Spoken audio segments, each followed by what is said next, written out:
ఈరోజు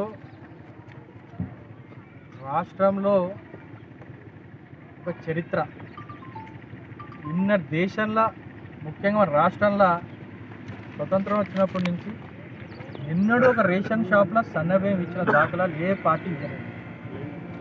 చాలామంది హామీలు ఇచ్చిన రైతులను చూసుకుంటాం, నిరుపేదలకు అండగా ఉంటామని చెప్పి ప్రతి ఒక్క రాజకీయ పార్టీ హామీలు ఇచ్చుడు, ప్రజలను మభ్యపెట్టుడు ఇది అందరికీ తెలిసిన విషయం.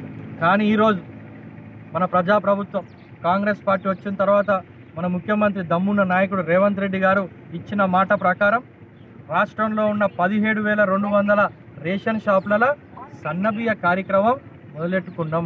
మొన్న ఉగాది పండుగ సందర్భంగా హుజూర్ నగర్లో ఉత్తమ్ కుమార్ రెడ్డి గారి నియోజకవర్గం నుంచి ఏదైతే సన్నబియ్యం కార్యక్రమం మొదలెట్టుకున్నామో రాష్ట్ర వ్యాప్తంగా అర్హులున్న ప్రతి ఒక్కళ్ళకి ఈ సన్నబియ్యం అనేది అందుతుంది.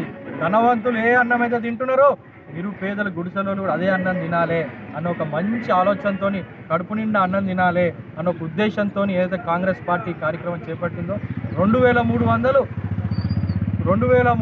కోట్లు అధిక భారం రాష్ట్రానికి పడ్డా ఇచ్చిన మాట ప్రకారం ఖచ్చితంగా కాంగ్రెస్ పార్టీ నిలబెట్టుకుందని ఈ సందర్భంగా తెలియజేస్తూ మరొక్కసారి హుజురాబాద్ నియోజకవర్గ ప్రజల తరఫున కాంగ్రెస్ పార్టీ పక్షాన రేవంత్ రెడ్డి గారికి అదే ప్రభుత్వానికి కృతజ్ఞతలు ధన్యవాదాలు తెలియజేస్తున్నాను.